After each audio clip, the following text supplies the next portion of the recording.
Assalamualaikum warahmatullahi wabarakatuh. Kembali lagi dalam channel Kumpulan Cerita. Kali ini Kaci akan membawakan cerita baru yang gak kalah seru dengan judul Keris Benggolo Ireng, sebuah karya karangan Kak Dioseta. Link cerita asli sudah Kaci sertakan dalam kolom deskripsi. Jangan lupa di follow dan di share ceritanya. Selamat mendengarkan.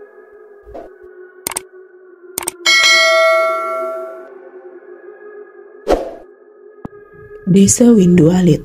Keanehan terjadi di desa Windualit sejak pagi dini hari. Cuaca berubah tak menentu.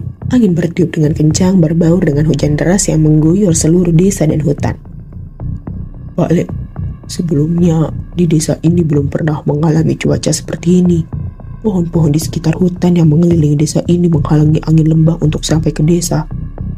Cerita Pak Sardi yang menemani Pak Le memperhatikan cuaca di luar rumah. Benar Pak Sardi, saya juga merasa ada sesuatu yang mempengaruhi cuaca saat ini. Pak Le juga setuju dengan ucapan Pak Sardi dari berbagai hal aneh yang juga ia rasakan.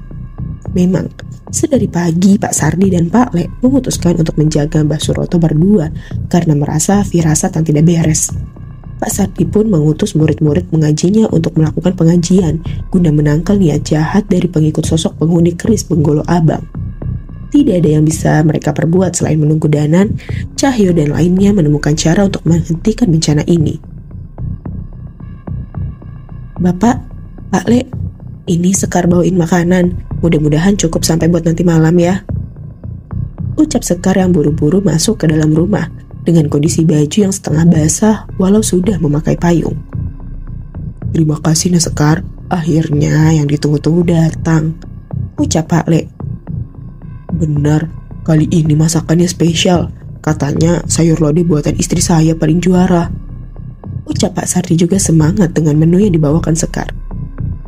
Pak Le makan duluan aja, biar saya mengantar Sekar pulang dulu. Di sini tidak aman. Gak usah Pak, Sekar bisa pulang sendiri kok. Bapak temani Pak Le makan aja. Ucap Sekar yang segera pamit tanpa mau merepotkan ayahnya itu. Setelah Sekar pulang, Pak Sardi menyiapkan peralatan makan. Sementara Pak Le memanggil Mbah Suroto yang sedang berusaha menenangkan diri dengan bermeditasi, seperti yang baru-baru ini diajarkan Pak Le. Bah, kita makan dulu, Sekar nganterin sayur lodeh. Panggil Pak Le dengan suara pelan, agar tidak mengagetkan Mbah Suroto. Mbah Suroto menghela nafasnya dan membuka matanya.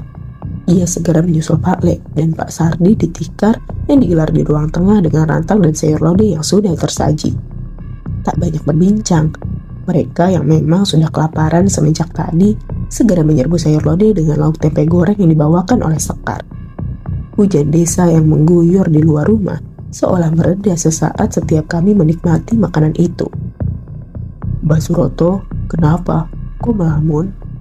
Tanya Pak Sardi yang melihat Mbah Suroto menghentikan makanannya sejenak. Saya tidak pernah menyangka akan bisa menikmati makan bersama seperti ini lagi. Ucapnya dengan setengah haru. Bahkan ketika saya kembali ke keluarga saya pun belum tentu mereka bisa menerima saya. Pak Le dan Pak Sardi saling bertatapan dan sama-sama mengerti keadaan Mbah Suroto. Bah, percaya pada kami. Keluarga Mbah pasti akan memaafkan Mbah kalau mengerti perjuangan Mbah Suroto hingga seperti ini. Ucap Pak Sardi. Sekarang makan yang kenyang dulu. Hari ini perjuangan kita akan lebih berat. Kalau kata Panjul, tidak ada halangan yang tidak bisa dilewati selama perut kita kenyang. Tambah Pak Le. Mendengar ucapan itu, Pak Sardi dan Mbah Suroto tersenyum. Kalau soal ini saya setuju sama Cahyo. Sepertinya kalau dekat dia selalu saja ada tingkah yang bikin kita tertawa ya. Sahut Pak Sardi sambil melanjutkan makanannya. Benar, saya juga belajar dari dia. Walaupun sebenarnya masa lalunya cukup kelam, dia berusaha untuk terus maju dan sebisa mungkin membantu orang-orang di sekitarnya. Tambah Pak Le. Sepertinya setelah ini saya harus sering ngobrol sama Cahyo ya supaya bisa tegar seperti dia. Ucap Mbah Suroto. Perbincangan yang dimulai dengan bergunjing soal Cahyo dilanjutkan dengan obrolan kecil tentang rasa sayur lodeh buatan Ibu Sekar yang ternyata sempat dicicipi oleh pejabat pemerintah saat mampir ke desa ini. Untuk sesaat, derasnya hujan di luar seperti tidak terasa terkalahkan oleh nikmatnya kuah sayur lodeh dari Ibu Sekar. Saat hari menjelang sore, hujan tidak cukup reda. Sesekali Pak Sardi membacakan doa untuk menghalau rasa gelisahnya. Mereka tahu ada bahaya yang akan sedang terjadi saat ini.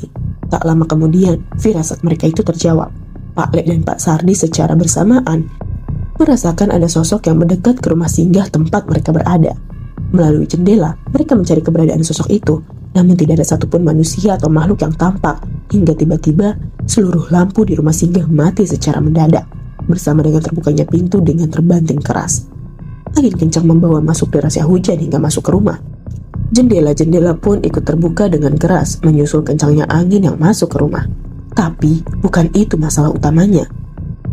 Dari pintu yang berkali-kali terbanting ke dinding, terlihat di luar sosok makhluk berambut panjang tertawa dengan aneh di tengah derasnya hujan.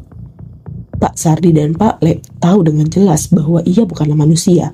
Suara tawanya terdengar aneh.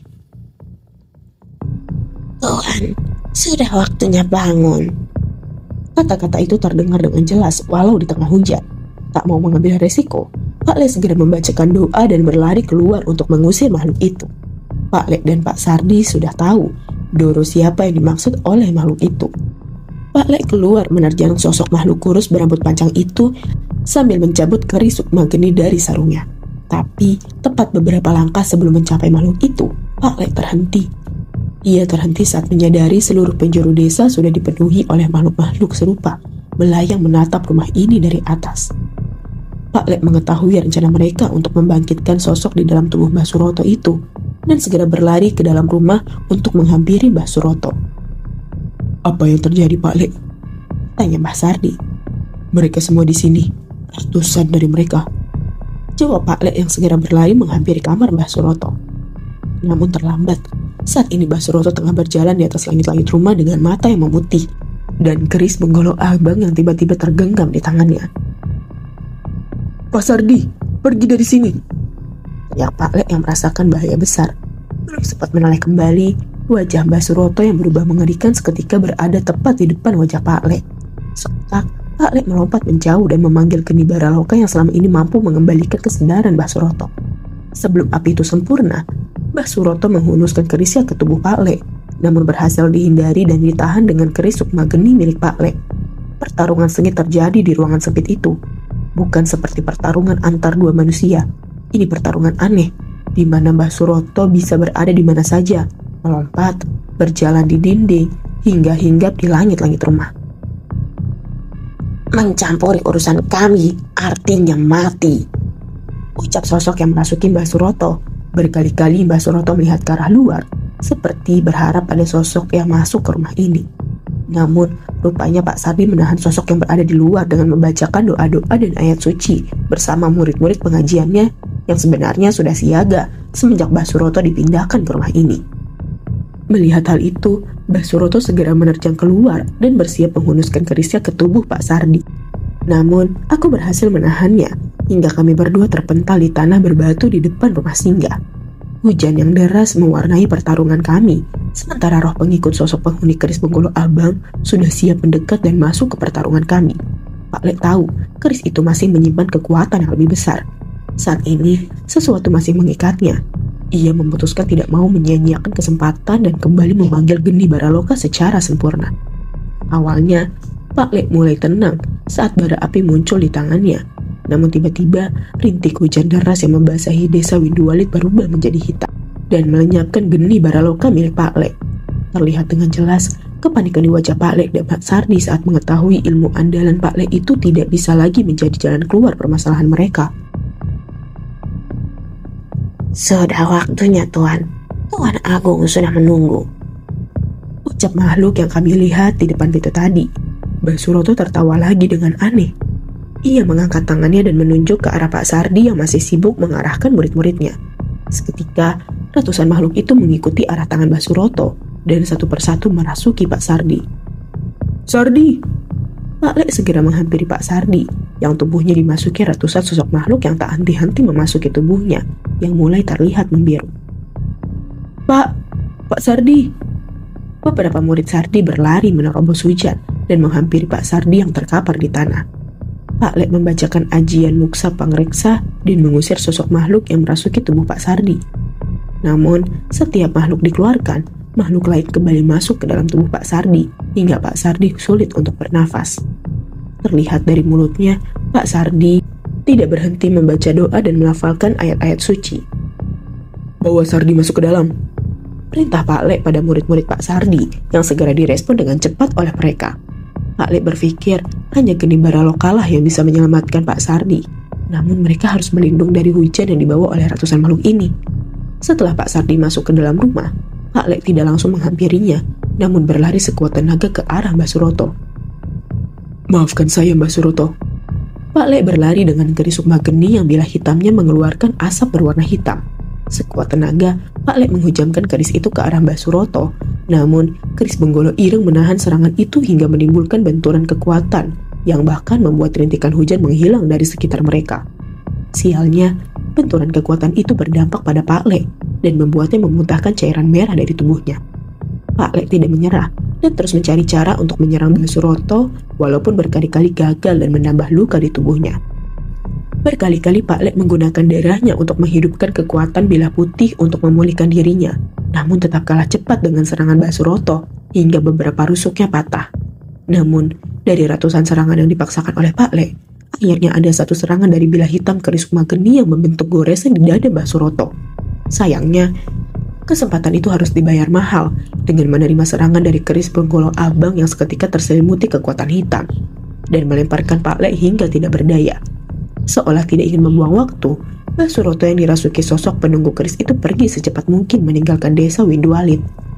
Dengan sisa tenaganya, Pak Lek merangkak menuju tempat Pak Sardi dibaringkan. Ia melihat Pak Sardi tidak menyerah dengan ratusan roh yang merasukinya. Murid-murid Pak Sardi membantu Pak Lek untuk mendekati ke Pak Sardi.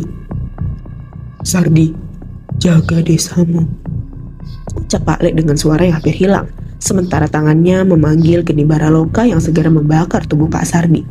Seketika roh yang merasuki Pak Sardi keluar dan pergi meninggalkan desa saat mendengar ayat-ayat suci yang dibacakan oleh murid-murid Pak Sardi. Tepat saat itu juga, hujan berhenti dan Pak Sardi kembali tersadar. Namun sayangnya, ia mendapati Pak Lek yang penuh luka dengan bajunya yang penuh noda darah, berbaring tak sadarkan diri di sebelahnya. Ia tidak mampu menemukan denyut nyandi dari tubuh Pak Lek. "Panggil Sekar, bawa obat-obatan," perintah Pak Sardi pada salah satu muridnya yang segera berlari menuju rumah Sekar.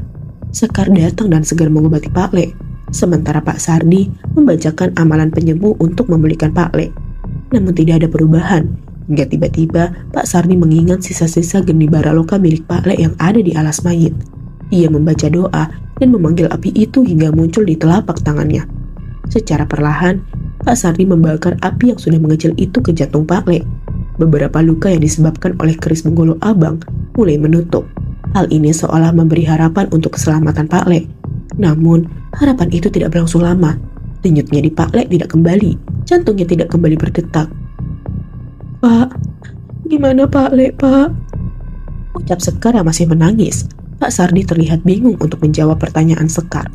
Biar bagaimanapun, ia hanyalah manusia biasa yang tidak mungkin untuk menghidupkan seseorang yang sudah meninggal. Sesaat sebelum Pak Sardi memutuskan untuk menutup wajah Pak Lek, tiba-tiba keris sukma geni bergetar seolah merespon sesuatu. Hal itu mengingatkan Pak Sardi akan sesuatu. "Sekar, kamu pernah cerita kalau Pak Lek mempunyai ilmu raga sukma kan?" tanya Pak Sardi. Sekar mengangguk. Saat itu juga, Pak Sardi segera berlari keluar rumah dan terlihat di depannya residu sisa-sisa keberadaan sukma Pak Lek yang sepertinya mencoba mengejar Mbah Suroto dalam wujud sukma. Saat itu juga, ia tersenyum dan kembali mengecek detak jantung Pak Lek. Memang cukup senyap, namun secara halus, perlahan mulai terdengar detakan dari tubuh yang kekuatan fisik dan batinnya terkuras habis itu. "Sekar, hubungi Danan dan Cahyo. Ceritakan semua kejadian ini," perintah Pak Sardi pada Sekar. Desa Lembah Keramat. Tepat di sebuah gerbang desa, Mas Jagat memarkirkan mobilnya di hadapan sebuah warung kopi yang tidak jauh dari gerbang masuk desa. Aku segera turun dengan terburu-buru dan segera mencari selokan untuk melampiaskan mualku selama perjalanan. "Lah, kenapa Nan? Mabuk?" tanya Mas Jagat dengan tawanya yang setengah meledek. "Asem Mas Jagat, iya emang buru-buru, tapi nyetirnya jangan kesurupan gitu toh," jawabku yang merasa dikerjai oleh Mas Jagat. Kan darurat, disinilah skill seorang supir harus digunakan. Balasnya yang merasa puas melihatku yang hampir pingsan. Untung saja itu Mas Jagat. Seandainya Cahyo yang iseng, pasti sudah kulempar sendal dari sini. Yowes, cari yang anget-anget dulu aja. Rumah Mbah Jiwo harusnya ada di desa ini. Lanjut Mas Jagat. Kami berdua memutuskan untuk mampir ke sebuah warung makan dan memesan minuman hangat untuk memulihkan rasa mualku sambil menikmati beberapa gorengan yang tersaji di meja. Bu, kalau rumah Mbah Jiwo jauh gak dari sini? Tanya Mas Jagat pada ibu penjaga warung yang mengantarkan teh hangat untukku dan kopi hitam untuk Mas Jagat. Oh, boten. Enggak Mas, itu di ujung desa yang halamannya paling besar. Tapi kalau ke sana jangan malam-malam ya. Jawab ibu itu. Lah, kalau malam kenapa Bu? Tanya aku. Katanya sering ada yang melihat sosok makhluk halus di halaman rumah Mbah Jiwo. Jawabnya. Aku dan Mas Jagat saling bertatapan. Kami jadi semakin bertanya-tanya. Sebenarnya orang seperti apa yang Pak Lek minta untuk kami temui? Sebuah rumah dengan pekarangan yang cukup besar terpampang di hadapan kami. Mas Jagat memarkirkan mobilnya di bawah salah satu pohon dan segera memasuki rumah kayu yang cukup besar. Sepertinya ini adalah rumah terbesar di desa ini. Benar kata ibu warung itu. Banyak sosok tak kasat mata yang menghuni rumah ini. Namun sepertinya mereka tidak berniat jahat. Aku cukup lega saat mengetahui hal itu. Permisi. Beberapa kali kami mengetuk pintu rumah itu, namun tidak ada yang menyaut. Hingga perlahan muncul seorang pria berumuran dari arah sumur tiba di halaman menghampiri kami. Maaf Mas, mencari siapa? Tanya orang itu. Maaf Pak, saya mencari Mbah Jiwo. Jawabku dengan sopan. Saya Mbah Jiwo, ada keperluan apa mas-mas ini mencari saya? Ucapnya yang ternyata adalah orang yang kami cari. Aku menoleh pada Mas Jagat karena sedikit heran. Panggilannya Mbah Jiwo, namun dari penampilannya sepertinya umurnya ternyata tidak terpaut terlalu jauh dari Pak Le. Saya Danan Mbah, ini Mas Jagat. Kami dapat info tentang Mbah Jiwo dari Pak Le.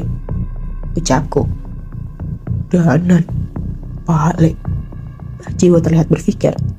Jangan-jangan kamu Danan Jaya yang pernah diceritakan Dimas dan Rumi, yang keponakannya Pak Lek Bimo itu? Tanya Mbah Jiwo yang ternyata mengenal Dimas dan Rumi juga. Iya Mbah, Mbah kenal Dimas juga. Tanya aku. Wah, berarti tamu istimewa ini. Ayo, masuk, kita ngobrol di dalam.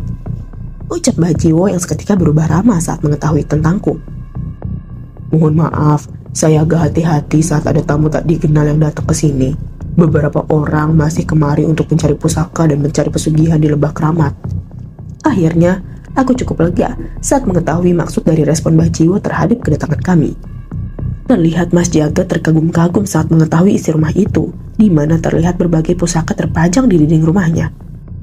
Mbah Jiwo menyambut kami dengan mengeluarkan beberapa toples makanan dan minuman hangat. Ia bercerita mengenai kedatangan Dimas dan Rumi yang terikat takdir dengan tragedi di Lembah Keramat belakang desa ini. Bahkan, Mbah Jiwo pernah membantu Pak Le yang tidak bisa keluar dari hutan karena ribuan ular mengerubuni tubuhnya atas perintah penunggu lembah itu. Dimas cerita, Mas Danan yang dulu membantu menyelamatkan adiknya Rumi. Cerita Mbah Jiwo dengan semangat. Kami senang mendengar cerita Mbah Jiwo. Namun, Mas Jagat mencolek pinggangku, mengingatkan untuk menyampaikan tujuan sebenarnya kami kemari. Mohon maaf Mbah Jiwo, sebenarnya kami ingin bertemu Mbah Jiwo karena ada sesuatu yang darurat. Balasku memotong cerita Mbah Jiwo. Bersama dengan itu, Mas Jagat mengeluarkan petahan warangka atau tutup keris yang kami temukan di pabrik tahu kemarin dan membukanya di hadapan Mbah Jiwo. Saat itu juga, wajah Mbah Jiwo berubah menjadi serius. Sebuah warangka berumur ratusan tahun. Jelaskan apa yang terjadi, ucap Mbah Jiwo. Saat itu, kami menceritakan mengenai kejadian yang kami alami di Alas Mayit dan cerita tentang keberadaan 3 gadis kembar yang mulai bangkit dan memakan banyak korban. Mbah Jiwo pun sempat kaget saat mendengar nama keris Benggolo Ireng dan keris Benggolo Abang yang kami temukan di Alas Mayit. Yang kalian hadapi itu bukan perkara mudah, dan sebenarnya kalian tidak harus bertanggung jawab atas kejadian ini, ucap Mbah Jiwo yang sedikit kasihan melihat kami. Tapi kami tidak bisa tinggal diam, Mbah. Ada seorang perempuan yang keluarganya mati karena keris itu dan harus mencari korban lainnya. Ada juga seorang ayah yang rela mengasihkan diri ke alas mayit untuk menyelamatkan keluarganya. Lambat laun, orang terdekat kita yang akan menjadi korban keris itu juga. Jawabku. Kami dipercayakan kemampuan ini oleh Yang Maha Pencipta bukan untuk menghindari masalah-masalah ini, Mbah. Setidaknya ada sesuatu yang harus kami perbuat. Tambah Mas Jagat. Mbah Jiwo menghela nafas berusaha mencoba mengerti pemikiran kami. Iya, saya tidak heran. Saya cukup mengenal Bimo sebagai orang yang mau berkorban, bahkan untuk orang yang tidak ia kenal. Dan ternyata masih ada orang-orang yang seperti dia. Ucap Mbah Jiwo. Kami pun menceritakan mengenai asal-usul warangka ini yang dulunya pernah menyegel keris Benggolo Ireng, juga tentang Pak Le yang meminta kami menemui Mbah Jiwo untuk menanyakan perihal pusaka ini. Mbah Jiwo pun menjelaskan bahwa dulunya ia adalah empu pembuat pusaka. Bahkan tabuh watu ringin yang digunakan oleh Mbah Rusman pun sempat disimpan olehnya. Ternyata dunia ini tidak sebesar yang kukira, atau malah takdir yang menghubungkan kami semua. Dari cerita itu, kami mengerti bahwa Mbah Jiwo mungkin bisa membantu kami mengembalikan kemampuan dari warangka ini.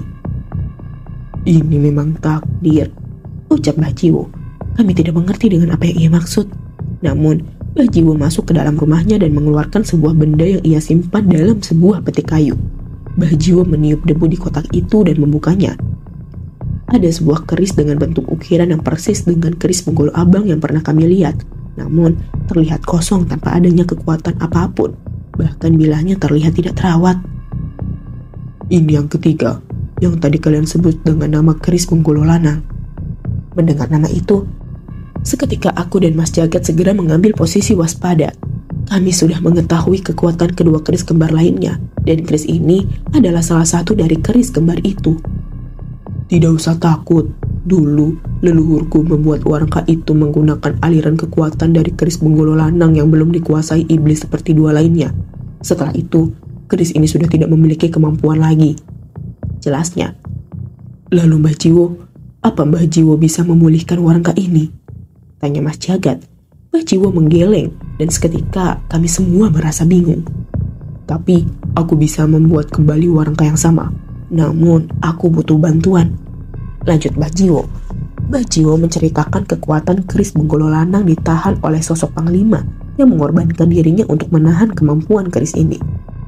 Sebuah benda diletakkan di sebuah tempat di alam gaib untuk mengikat kekuatan keris Benggolo Lanang.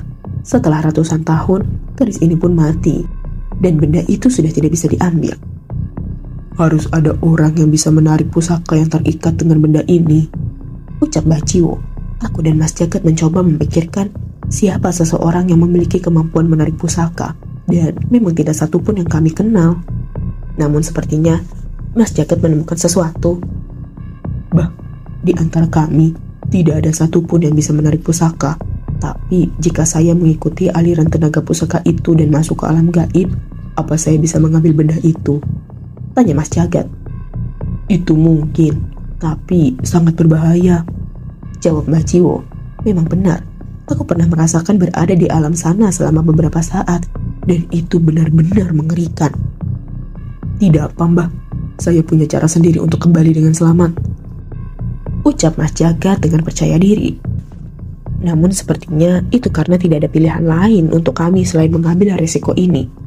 Setelah berdebat cukup lama, akhirnya Mbah Jiwo menyetujui rencana kami. Aku akan membantu melepaskan sukma Mas Jagat agar ia bisa mengikuti aliran kekuatan keris Benggolo Lanang. Benda yang harus kamu cari adalah bongkahan emas putih yang berada di hutan yang rimbun. Saat sampai di hutan itu, tidak sulit untuk menemukannya, jelas Mbah Jiwo. Tepat setelah mendengar arahan Mbah Jiwo, Mas Jagat menggenggam keris Benggolo Lanang, sementara aku menahan tubuh Mas Jagat agar jiwanya tetap stabil saat sukmanya mencari benda yang dimaksud oleh Mbah Jiwo. Aku melihat semua yang dilihat oleh sukma Mas Jagat. Keris itu memasukkan sukma Mas Jagat ke alam pertama di mana hanya hutan dan kabut yang terlihat di sekitar Mas Jagat. Kehadirannya memancing berbagai makhluk untuk mendekat ke arahnya, namun tujuan Mas Jagat bukanlah di sana. Keris Benggolo Lanang terlihat memiliki aura yang mengarahkan kami ke alam kedua, sebuah tempat yang tidak berwarna, sebuah hutan lebat, namun hanya warna hitam dan putih yang berada di alam ini. Semakin banyak makhluk yang berada di tempat ini. Mereka terlalu berisik dengan kehadiran Mas Jagat. Aku merasakan Mas Jagat dalam bahaya. Berbagai makhluk mencoba menyerap dirinya di hutan ini. Namun samar-samar, aku mendengar Mas Jagat membaca sebuah mantra yang membuat dirinya seolah melesat dengan cepat ke arah yang ingin ia tuju. Sayangnya bersama dengan itu, hubunganku dengan sukma Mas Jagat terlepas dan kembali ke kesadaranku. Apa yang terjadi? Tanya Mbak Jiwo. Mas Jagat bertarung sendirian. Kemampuanku tidak mampu mengimbanginya. Ucapku yang sedikit merasa kagum. Mungkin di pertarungan di alam manusia, aku dan Cahyo lebih unggul dari Mas Jagat. Namun soal bertahan di dimensi lain, Mas Jagat jauh lebih mampu. Hampir beberapa jam kami menunggu Mas Jagat. Bahkan aku dan Mbak Jiwo sudah menghabiskan beberapa gelas kopi. Saat hari semakin malam, tiba-tiba Mas Jagat mendapatkan kembali kesadarannya dan melompat ke belakang jauh dari tempatnya duduk bersila. Kami mencoba mendekat, namun Mas Jagat menahan kami. Awas, jangan kesini dulu, ucap Mas Jagat dengan tangan yang seolah menggenggam sesuatu. Tangannya seperti membentuk sebuah gerakan, hingga akhirnya sesuatu yang tidak diketahui dari mana asalnya jatuh tepat di hadapan Mas Jagat. Mbak Jiwo, lempengan emas ini yang dimaksud? Tanya Mas Jagat. Benar, tidak salah lagi. Kalian memang hebat, ucap Mbak Jiwo dengan sumringah. Kini giliran aku dan pertarunganku. Kalian tunggulah. Besok pagi benda ini sudah bisa kalian bawa, ucap Mbah Jiwo. Secepat itu, Mbah bisa membuat dalam waktu 1 malam? Tanyaku yang masih kurang percaya dengan ucapannya. Ki Jiwo Setro belum pernah gagal dalam menyelesaikan pusaka. Istirahatlah, besok pertarungan kalian akan lebih mengerikan, ucapnya. Mendengar kebanggaannya itu, aku jadi merasa sedikit tenang. Mas Jagat sudah terlalu kelelahan. Ia sudah terbaring di tikar berusaha mengembalikan tenaganya. Tidak ada lagi yang dapat kami lakukan selain menunggu. Namun, aku khawatir dengan Cahyo yang sendirian pergi ke desa Indira tempat pemilik keris Benggolo Ireng itu berada. Mungkin aku harus mencoba mengeceknya. Dengan bantuan keris Rogo Sukmo, aku memisahkan sukma dari tubuhku dan melayang menghampiri sebuah tempat di mana aku merasakan sukma milik Cahyo. Saat semakin mendekat, aku merasakan ada yang aneh. Seolah sukma Cahyo perlahan melemah seperti dalam sebuah pertempuran. Benar saja, aku tiba di sebuah desa yang dikelilingi oleh berbagai roh dan setan pengikut keris Benggolo Ireng. Sebuah keris melayang menghabisi nyawa warga, seolah menghisap kekuatan dari setiap manusia yang dibunuhnya. Aku mencari keberadaan Cahyo. Tubuhnya terlihat terluka dengan bekas tusukan keris dan sosok manusia dengan wajah mengerikan dan kulit yang seperti terbakar terlihat menyerang Cahyo dengan beringas. Itu bukan manusia, makhluk itu sudah sepenuhnya menjadi setan. Dari perbincangan mereka, aku mendengar makhluk itu bernama Songgokolo. Perasaan dilema menghampiriku, di mana aku harus menolong Cahyo atau warga desa. Namun, sebelum aku memutuskan, tiba-tiba aku mendengar suara nenek yang melintas dengan cepat. Minggir bocah, biar aku yang mengajari bocah ketek itu, ucap sosok yang melewati sukmaku tanpa memandangku sedikit pun. Aku memperhatikan wujudnya. Itu adalah Nyai Jambrong. Dengan kecepatan yang sulit kuikuti, ia segera menerjang sosok setan yang menyerang Cahyo hingga membuatnya terpental. Melihat hal itu, aku sedikit tenang. Kali ini, aku fokus menahan serangan dari keris Benggolo Ireng yang mencoba menyerang warga desa. Berkali-kali benturan kekuatan terjadi antara kedua keris ini. Tanpa ada seseorang yang mengendalikannya saja, keris ini sudah sekuat ini. Bagaimana bila keris ini dikuasai sepenuhnya? Sosok yang bertarung dengan Cahyo pun akhirnya kewalahan dan memanggil kerisnya. Saat ini, aku masih harus bertarung dengan setan-setan pengikut Songgokolo agar tidak ada lagi korban jiwa di desa ini. Beruntung, pertarungan mereka berakhir sebelum aku kehabisan tenaga. Namun ternyata itu bukan akhir yang baik. Sepertinya Songgokolo pergi menghampiri sesuatu yang bisa membuatnya bangkit sepenuhnya. Setelah ini, semua akan menjadi bertambah gawat. Dalam sekejap, tiba-tiba sukmaku kembali ke ragaku. Tenagaku benar-benar terkuras saat pertarungan dalam wujud sukma tadi. Beruntung, ikatanku dengan keris raga sukma membuatku dapat kembali dengan utuh. Aku menarik napas dalam-dalam dan menenangkan pikiranku. Sebenarnya, aku berniat menghubungi Cahyo. Namun niat itu kuurungkan karena sepertinya ia masih harus mengurus banyak hal di sana. Mungkin, saat ini istirahat adalah hal yang paling baik. Setidaknya saat kami menghadapi Songgokolo lagi, kami bisa bertarung dalam kondisi yang sempurna. Ada sebuah warung kopi di pinggir jalan yang berbatasan langsung dengan sebuah jurang di pinggir jalan. Di sekitarnya pemandangan yang mengagumkan dari beberapa bukit dan gunung memanjakan mata pengunjung yang mampir ke sana. Sepeda motor Vespa tua terparkir di sana. Menandakan Cahyo sudah lebih dulu sampai di desa sesuai dengan waktu pertemuan yang kami sepakati. Seharusnya Abah dan Dirga juga ada di sini. Namun perjalanan dari desanya ke tempat ini memakan waktu yang cukup lama sehingga kami harus menghadapi ini lebih dulu. Indira tidak ikut. Tanyaku yang segera mengambil tempat duduk di depan Cahyo, sementara Mas Jagat masih memeriksa mobilnya. Enggak, terlalu berbahaya untuk dia. Di desa Widarjo ada Guntur, murid Nyai Jambrong yang menjaganya. Jawab Cahyo. Terus, kalau sendirian, kenapa di motormu helmnya ada 2? Tanyaku sekedar memastikan. Sudah Nan, mending gak usah ditanya. Maksud kamu gimana? Memang siapa yang ikut? Cahyo tidak menjawab dan hanya menghela nafas. Namun tak berapa lama, terdengar suara dari pinggir jurang yang berbatasan dengan warung ini. Dari jurang itu terlihat ada seseorang yang berusaha memanjat dengan cepat ke arah warung ini. Langkahnya yang menyibakkan semak dan pepohonan terdengar semakin cepat. Bocah ketek, tak sopan. Orang tua jatuh tidak ditolongin. Ucap sosok nenek tua yang wajahnya tidak asing.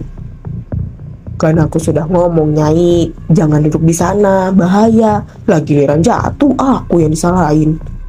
Balas Cahyo dengan tenang, seolah sudah malas berdebat.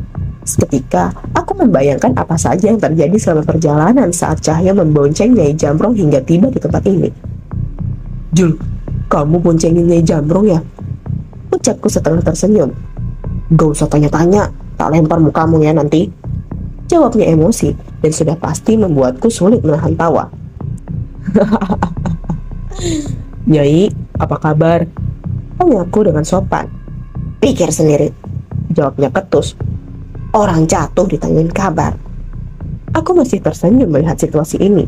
Dia adalah Nyai Jambrong, salah satu orang tersakti yang berpengaruh besar dalam tragedi terbukanya gerbang jagat Segoro Debit dulu. Sang pengguna ilmu rawa rontek dan penguasa aliran hitam yang sudah menghabisi banyak nyawa, kini terlihat bertingkah konyol di hadapan kami. Ya punten Nyai, sudah pesan belum? Saya pesankan ya sekalian. Tanya aku. Gak usah, itu loh porong sebanyak itu kamu pikir siapa yang ngabisin? Ucap Cahyo. Nyai Jambrong? Tanya aku. Bukan, demi alas Bodirjo. Jawab Cahyo kesal. Bersama dengan itu, sebuah sendal jepit mendarat tepat di kepala Cahyo. Siapa yang kamu bilang demit? Bilang lagi coba. Ucap Nyai Jambrong.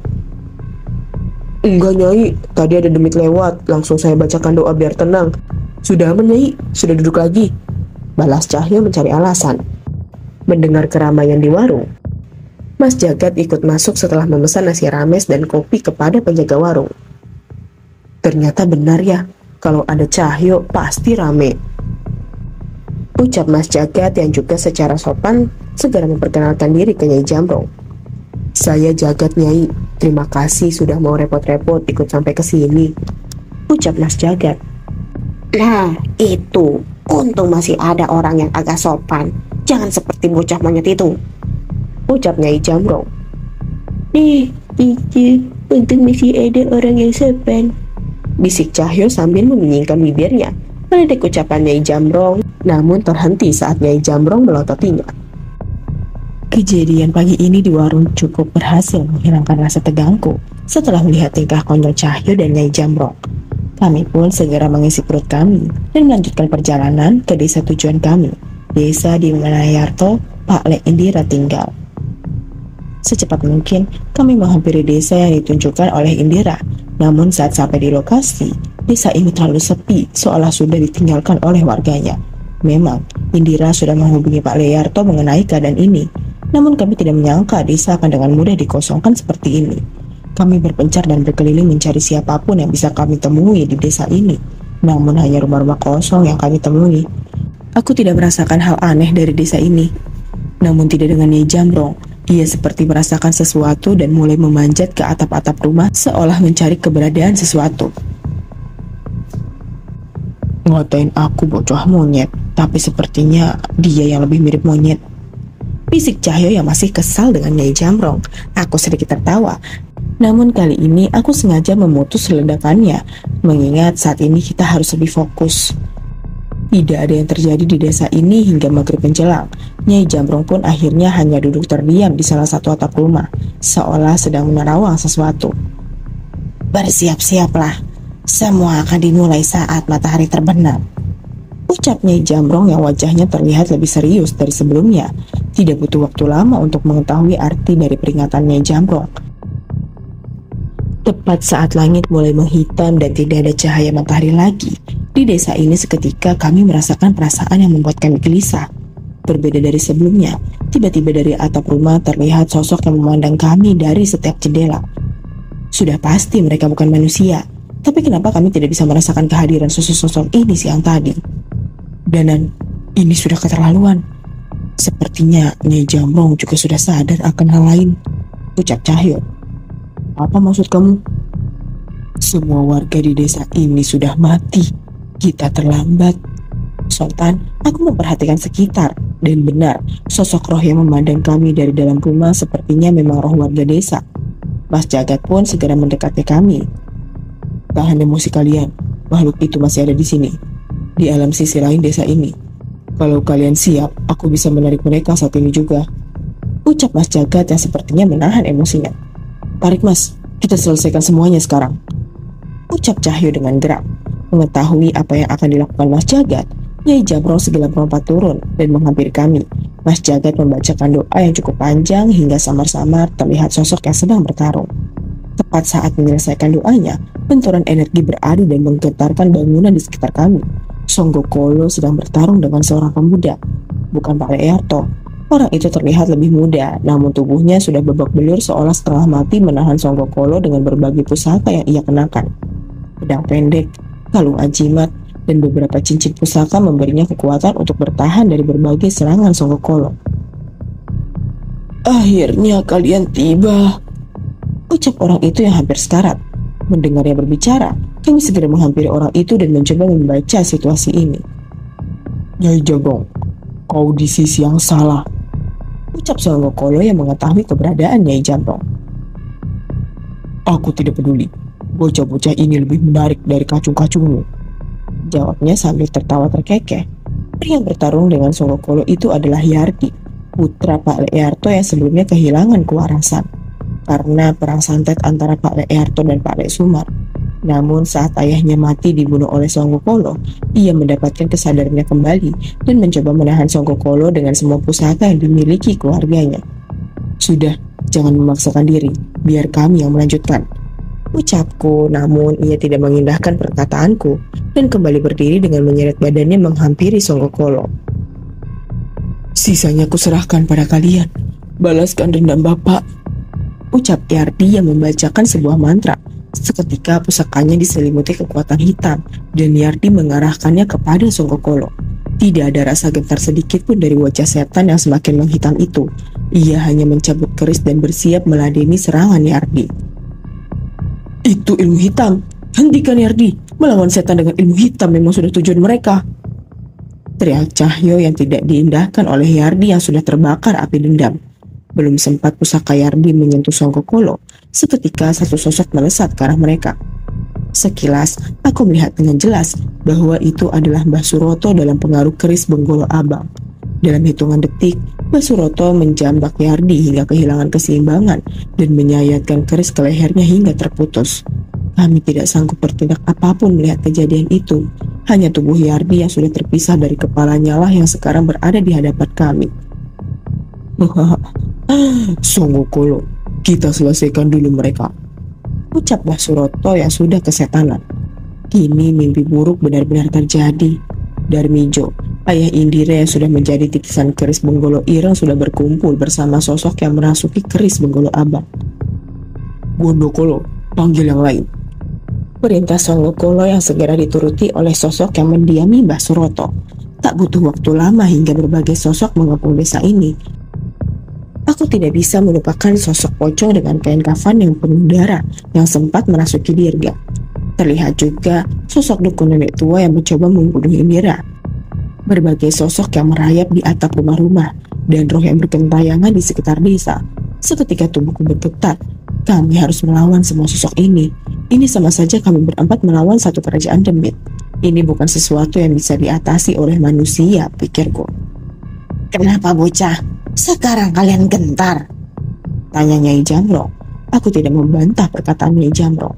Tidak ada satupun cara yang bisa kupikirkan untuk mengalahkan makhluk-makhluk ini. Di tengah kebingunganku, tanpa kusadari, punggungku terasa panas, dan saat aku menoleh, terlihat sosok pocong itu sudah membelakangiku mencoba merasukiku sama seperti Dirga dulu. Aku membacakan mantra pelindung untuk menghindari kami semua dari setiap kutukan makhluk ini. Sayangnya, sosok pocong ini terlalu kuat. Sesuatu membelenggunya dan membuatnya begitu terikat pada kedua makhluk itu. Bocah, panggil monyetmu, jangan diam saja, teriak Nyai Jamrong. Kali ini Cahyo tidak membalas ucapan Nyai Jamrong dan segera memanggil Wanasura. Terlihat dari wajahnya juga panik. Terdengar suara auman binatang buas yang merasuk ke tubuh Cahyo. Sepertinya Wanasura juga merasa gelisah. Cahyo segera maju menerjang ke arah Songgokolo, dan tanpa adanya perkataan apapun, Nyai Jamrong segera mengikutinya. Sebuah pukulan dilayangkan, namun dengan mudah dipentalkan oleh Songgokolo. Nyai Jamrong menyusulnya dan melontarkan tendangan ciri khasnya, namun Gondokolo yang menguasai tubuh Mbah Suroto menahannya. Mas Jagat tak henti-hentinya membacakan doa dan ayat suci untuk menjauhkan roh-roh di sekitar kami. Namun sepertinya ia juga kewalahan dengan sosok demit yang mulai mengincarnya. Aku mencoba memasuki pertarungan Cahyo dengan membacakan doa pada kepalan tanganku dan melontarkan ajian lebur saketi, sebuah pukulan jarak jauh ke arah Mbah Suroto. Namun serangan itu dengan mudah ditahannya. Sebaliknya, kini ia mengincarku dengan keris Bonggokolo Abang yang ada di genggamannya. Beruntung, aku sempat menarik keris Rogo Sukmoku dan menahan serangan mengerikan dari keris berbilah merah itu. Hingga suara dentuman menggema ke seluruh desa. Walaupun aku bisa menahan semua serangan Mbah Suroto, namun pertarungan ini jelas berat sebelah. Aku bahkan tidak memiliki kesempatan untuk menggunakan ilmuku. Di tengah pertarungan, aku memperhatikan sebuah bekas luka hitam di dada Mbah Suroto. Luka itu tidak mengering dan terus meneteskan darah tanpa henti. Sayangnya, di tengah situasi ini aku lengah dan berbagai roh di sekitar mencoba merasuki tubuhku hingga Gondokolo berhasil mendaratkan keris Bonggolo Abang ke salah satu lenganku. Mas Jagat yang menyadariku terluka segera menarikku yang sedang berusaha mempertahankan kesadaran dari makhluk-makhluk yang mencoba merasukiku. Belum sempat memulihkan diri, tiba-tiba Cahyo terpental dan jatuh tak jauh di tempatku berada. Bocah, setan-setan itu tidak menyerang dengan kehendaknya. Dukun-dukun itu yang mengendalikannya, teriak Nyai Jamrong yang mencoba menjaga jarak hingga Cahyo bersiap kembali menyerang. Kami mengetahui posisi dukun-dukun yang mengendalikan makhluk itu. Mereka berada di keempat penjuru desa ini, tapi kami tidak mungkin meninggalkan pertarungan ini untuk mengejar mereka. Cahyo mencoba berdiri lagi, namun ia merasakan keanehan saat roh Wanasura tidak lagi merasuki dirinya. "Wanasura, apa yang terjadi?" teriak Cahyo bingung. Suara menggerang terdengar dengan keras. Sepertinya sosok roh Wanasura berusaha bertahan dari pengaruh kekuatan hitam yang mencoba mengambil alih kesadarannya. Melihat celah itu, Songgokolo menghampiri Cahyo dan menghujamkan keris hitam di tangannya. Aku yang melihat hal itu segera berlari dan menahan keris itu dengan keris Rogo Sukmo di tanganku. Sayangnya, serangan itu terlalu kuat dan membuat kami terpental dengan keras hingga tidak mampu lagi menahan darah yang keluar dari mulut kami. Mas Jagat bersiap menahan Songgokolo untuk menyerang kami dengan lebih jauh, namun Nyai Jamrong menendangnya hingga terpental. "Apa ini, Nyai?" tanya Mas Jagat. Jangan goblok. Kamu tidak punya pusaka maupun roh yang bisa menahan Songgokolo.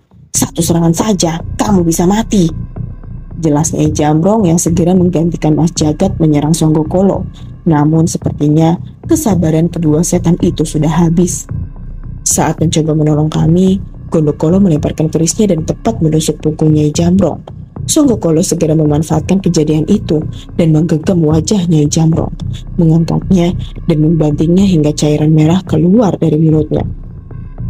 "Nyai!" Aku mencoba berdiri, namun cukup sulit untuk mencapai tempatnya. Nyai Jamrong menjadi bulan-bulanan kedua setan itu. Ia setengah mati menahan setiap serangan yang diarahkan kepadanya. "Mati! Dia bisa mati, Danan!" teriak Cahyo yang juga berusaha kembali berdiri. Saat kesadarannya mulai hilang, samar-samar terlihat kekuatan hitam yang muncul dari tubuh Nyai Jamrong. Aku tahu dengan jelas, itu adalah ilmu hitam yang sudah tidak ingin ia gunakan lagi. Ilmu itu sudah pasti bisa menyelamatkannya dari serangan itu. Yang terjadi benar-benar membuatku kaget. Nyai Jamrong malah menguatkan ikatan benda yang menyerupai tasbih di tangannya dan menahan kekuatan itu untuk keluar. Niatnya untuk memohon pengampunan ternyata lebih berarti dibanding nyawanya. Seolah menjawab semua niatnya, tiba-tiba terdengar suara dari pengarah suara masjid di desa ini. Suara ayat-ayat suci yang dilantunkan ke seluruh desa oleh suara yang aku kenal. Ini suara Abah? Tanya aku. Benar, ini suara Abah, tidak salah lagi, jawab Mas Jagat. Saat itu juga, Songgokolo dan Gondokolo merasa terganggu dan segera melepaskan Nyai Jamrong mencari asal suara itu. Tak hanya itu, seluruh makhluk di sekitar desa ini juga seolah terlepas dari ikatan kedua setan itu. Ada yang mengalahkan dukun itu, ucap Cahyo.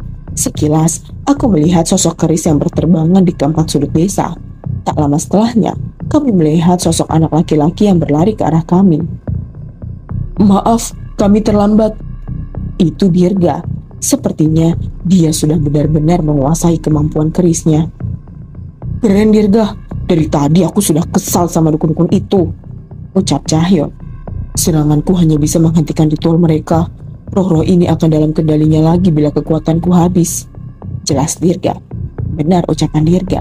Kami tidak punya banyak waktu saat roh itu kembali mengganggu pertarungan kami. Kesempatan menang kami akan semakin kecil. Namun, Wanasura masih belum bisa mengendalikan dirinya. Di tengah keraguanku, tiba-tiba hujan turun dengan deras. Tak ada awan yang menutupi langit desa ini dan tidak ada angin yang datang bersama hujan itu. Wanasura, apa yang terjadi? Ucap Cahyo yang heran dengan Wanasura yang tiba-tiba terdiam. Aku menoleh pada Nyai Jamrong. Terlihat kekuatan hitam menguap dari dalam dirinya saat terguyur hujan ini. Dan yang lebih mengejutkannya lagi, sosok ratusan roh yang sudah tidak dikendalikan oleh dukun pengikut Songgokolo perlahan menghilang satu persatu. Cahyo, apa Wanasura sudah tenang? Tanyaku. Cahyo mengangguk dan menoleh ke arahku seolah menanyakan maksudku. Nyi Sendang Rangu, tenangnya air hujan ini sudah pasti kiriman Nyi Sendang Rangu, ucapku yang menikmati dinginnya air hujan yang membasahi seluruh desa. Mengetahui hal itu, Cahyo tersenyum seolah mendapatkan harapan baru. Semesta sudah membantu kita sebanyak ini, keterlaluan bila kita tidak bisa mengalahkan mereka, ucap Cahyo. Hujan ini meredakan rasa sakitku. Cahyo pun sudah bersiap dengan Wanasura. Namun sebelum kami melangkah, sosok roh menghadang kami di tengah derasnya hujan. Aku bawakan satu bantuan lagi, ucap sosok yang suaranya sangat kami kenal. Itu adalah Sukma Pak Le. Aku sudah menduga Sekar terlalu panik mengira Pak Le sudah berpulang, ucap Cahyo. Gak usah banyak bicara. Kalau sampai kalah, sarungmu tak bakar pakai petasan, ucap Pak Le yang bergeser ke tempatnya dan memperlihatkan sosok kecil yang datang bersamanya. Kliwon, Cahyo berteriak menyambut temannya itu. Ayo Danan, kali ini kita tidak mungkin kalah. Kami berjalan mendekati Songgokolo dan Gondokolo. Roh Pak Le berjalan di depan kami dengan membacakan beberapa mantra yang tidak kami mengerti.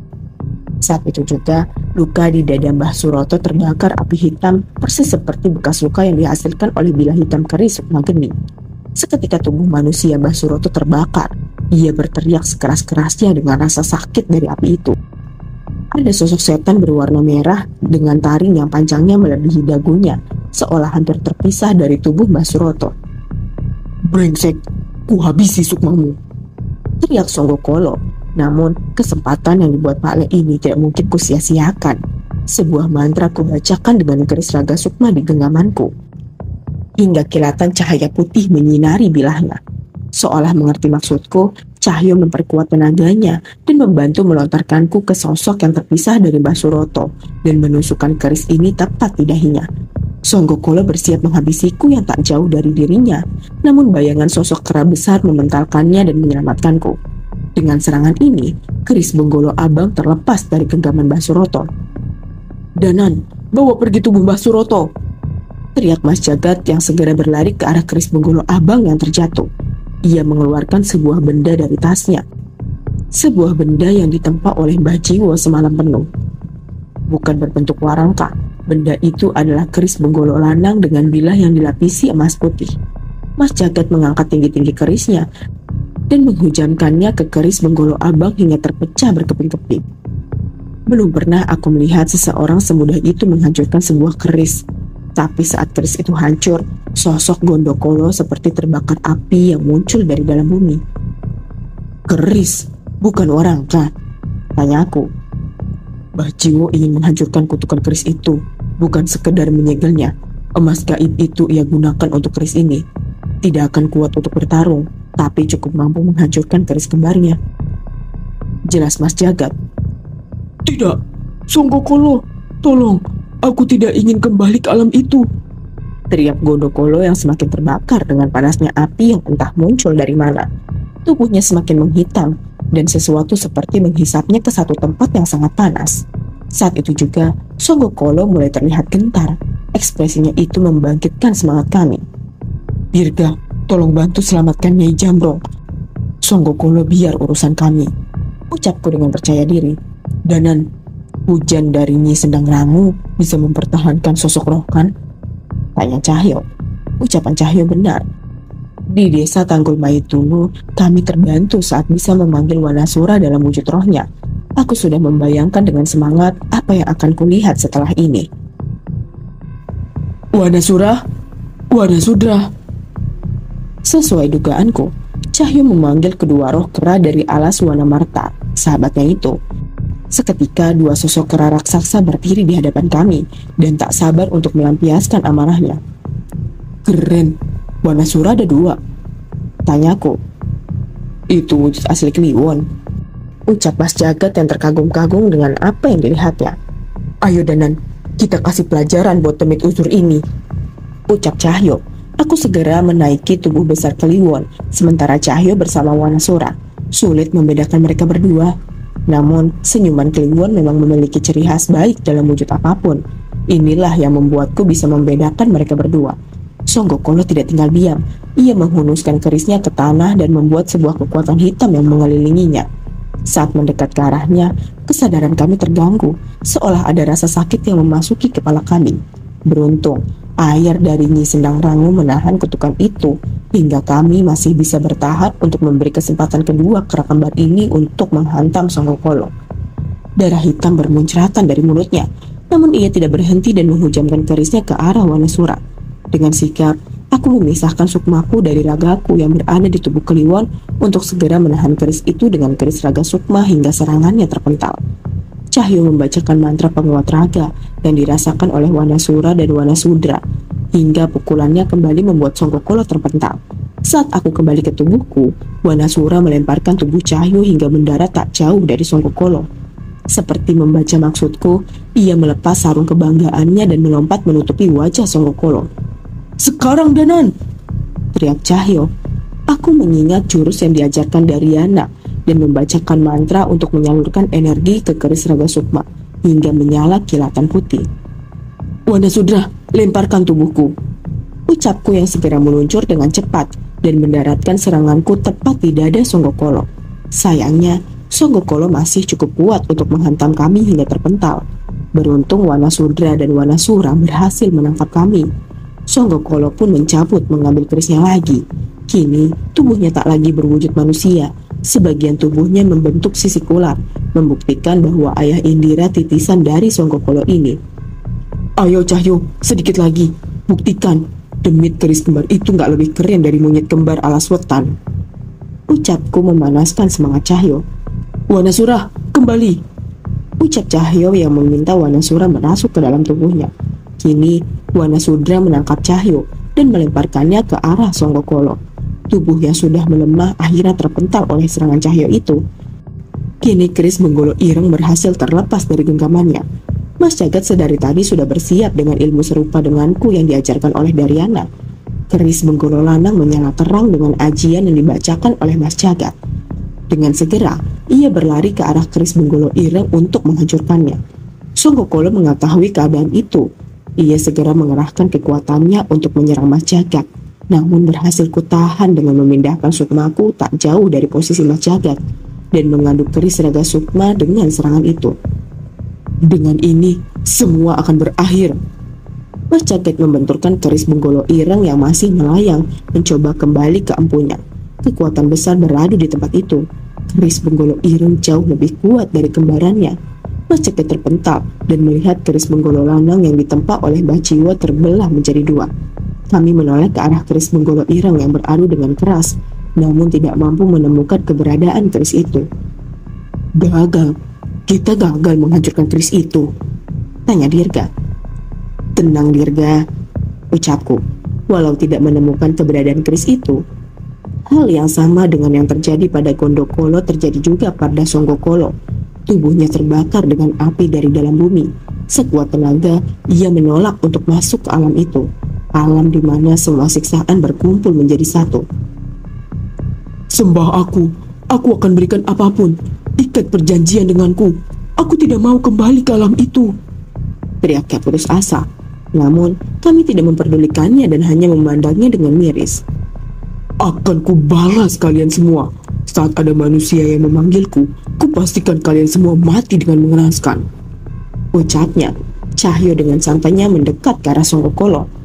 Setan goblok, kalaupun kami mati, kita tidak akan berakhir di tempat yang sama, ucap Cahyo yang menambah kekesalan Songgokolo yang semakin tersiksa dan perlahan menghilang seperti yang terjadi pada Gondokolo. Semua sudah selesai. Berbeda dengan Basuroto, tubuh ayah Indira ikut pergi bersama setan itu, karena sebenarnya ayah Indira merupakan titisan dari makhluk itu. Sesekali aku memikirkan mengenai Indira, apakah ada darah siluman di tubuhnya. Namun aku percaya Tuhan itu maha adil dan tidak akan mengecewakan manusia yang taat padanya. Hujan perlahan berhenti dan kami terbaring sejenak di teras-teras rumah. Dalam hati, aku berterima kasih pada Nyi Sendang Rangu yang membantu kami dari jauh sana. Sukma Pak Le sepertinya sudah kembali ke tubuhnya. Terlihat dari Cahyo yang segera berteduh membalas pesan yang dikirimkan dari Sekar. Nyai Jambrong masih belum sadar, namun setidaknya ia masih bernafas. Mungkin nanti Pak Le bisa menolongnya. Abah menghampiri kami setelah tak henti-hentinya membacakan ayat-ayat suci di pengeras suara untuk melemahkan musuh kami dan menguatkan iman kami. Terlihat sangat sederhana, namun itu sangat berarti bagi kami. Mungkin jika Abah bertemu dengan Pak Sardi, mereka pasti bisa bertukar banyak ilmu. Dirga berkenalan dengan Kliwon dan tak henti-hentinya mengajaknya bermain. Sesekali, Kliwon mengajaknya naik ke pohon, namun Dirga masih sulit menandinginya. Kami mampir ke desa Wadirejo untuk mengantarkan Nyai Jamruk kembali dan mengecek keadaan Indira. Sepertinya ia sudah bisa menerima keadaan ini dan memutuskan untuk tinggal di rumah Mbok Nasri sampai dia memiliki tujuan lagi. Entah apa yang terjadi, tiba-tiba Dirga bisa akrab dengan Guntur yang baru saja dia kenal. Mungkin karena umurnya tidak terpaut terlalu jauh, atau mungkin karena tingkah konyol Guntur membuat Dirga merasa tidak canggung. Arum dan Ibu Ningrum berjanji akan merawat Nyai Jamrong yang belum pulih sepenuhnya. Ia berkali-kali menolak, namun kami tahu dalam hati bahwa ia senang dengan keberadaan keluarganya di dekatnya. Terlebih, Hujan Nyi Sendang Rangu sudah mengangkat ilmu hitam yang pernah ia pelajari. Kini, ia bisa hidup dengan tenang bersama cucunya itu. Habis ini, kita kemana Jul? Tanyaku pada Cahyo. Lah, jelas dong, ucap Cahyo. Jelas apa? Ke tempat Abah sama Dirga. Aku kan belum sempat nyicipin tahu khas desanya, jawab Cahyo. Dasar pancul, makanan melulu dipikirin. Tapi ada benarnya ucapan Cahyo. Masih banyak yang ingin aku ketahui di desa Dirga. Dengan banyaknya waktu, mungkin aku bisa berbincang mengenai keluarga Dharma Wijaya yang sejak zaman leluhur dekat dengan keluarga Sambara.